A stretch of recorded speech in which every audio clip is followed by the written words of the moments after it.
আমরা একটা নির্বাচনমুখী দল, কাজে আমাদের আশঙ্কাটা এখনও আসে নাই।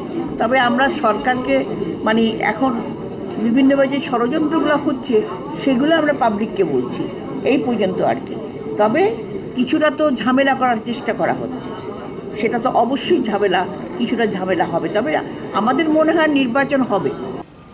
51% নারী ভোটার,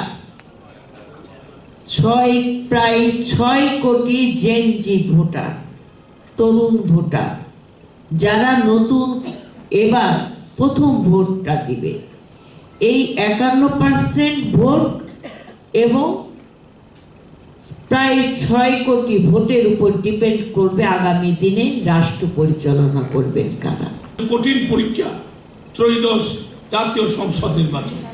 আপনাদের প্রত্যেকে অভিজ্ঞতা শেয়ার করার জন্য আমাদের প্রিয় নেতা জনাব তারেক রহমান সাহেব, সেলিমা আফা এবং এই নিপুণ রায় চৌধুরীর মাধ্যমে আপনাদেরকে এখানে এনে দেখেন আপনাদের প্রতিটি বক্তব্য এখানে বসে ওনারা নোট করছেন। এবং এই নারী সমাজের চেষ্টায় নৌকার চেয়ে 3500 ভোট বেশি পেয়ে আমি টানা তৃতীয়বার মেয়র হয়ে বাংলাদেশের দৃষ্টান্ত স্থাপন করলাম। এটা আমার অভিজ্ঞতা। হবিগঞ্জে মায়েরা যেভাবে কাজ করে ডোর টু ডোর তারা গিয়েছেন এবং আবেগতাড়িত হয়ে ভোটারদেরকে কনভিন্স করার চেষ্টা করেছেন, এবং রেজাল্ট কিন্তু ধানের শীষের পক্ষে, আমার পক্ষে এসেছে বলে আমি আজকে মুক্ত হয়ে আপনাদের সামনে কথা বলার সুযোগ পাচ্ছি। কিছু অপপ্রচার হচ্ছে, যারা গুপ্ত সংগঠন হিসাবে বিভিন্ন সময়, তারা তো আসলে প্রকাশ্যে যায় না, আপনারা জানেন। তাদের প্রচারণার সময় হচ্ছে রাত্রে আর নাইলে ফজরের আজানের সময় নামাজের পরে। তো সেখানে তারা গিয়ে মানুষের বাড়ি বাড়ি বোঝাচ্ছে এবং তাদের নারী সদস্যরা মানুষের বাড়ি বাড়িতে যাচ্ছে। তো আপনারা কিন্তু বুঝতে পারছেন না যে তারা কাজ কতটা করছে, আমরা কিন্তু বুঝতে পারছি না, যেহেতু তারা অগোচরে, মানুষের অগোচরে সে কাজগুলো করছে। কিন্তু আমরা অবশ্যই অগোচরে নাই, কারণ আমরা তো কোনো গুপ্ত সংগঠন নয়। সুতরাং আপনাদের কাজ হবে, আপনারা প্রকাশ্যে আপনারা মানুষের বাড়িতে যান, কাছে পৌঁছালে, বুঝাতে পারলে কিন্তু ইনশাআল্লাহ আমরা সেই মানুষ বুঝিয়ে আমরা আমাদের ধানের শীষের পক্ষে আমরা জনমত গঠন করতে পারবো। You are the leader.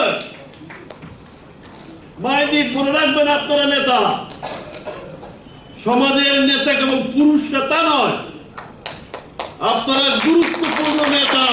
আমরা যদি মনে করি আওয়ামী লীগ দৃশ্যপটে নাই, নির্বাচন সহজ হবে, মহা ভুল হবে। এটা এবার তো রাতের ভোট না, আগের দিনের ভোট না। জাতীয়তাবাদী দল নারীদের কিভাবে দেখতে চায়, সেই শহীদ প্রেসিডেন্ট জিয়াউর রহমানের সময় থেকে বাংলাদেশ জাতীয়তাবাদী দল এই দেশে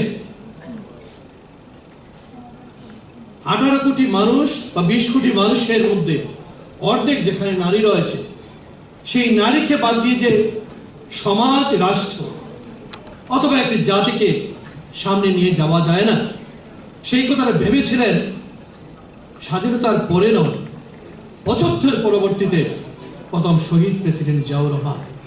আমাদের দেশনেত্রী বেগম খালেদা জিয়া ক্লাস 10 পর্যন্ত মেয়েদের জন্য বিনা খরচে পড়ালেখার ব্যবস্থা করে দিয়েছিলেন।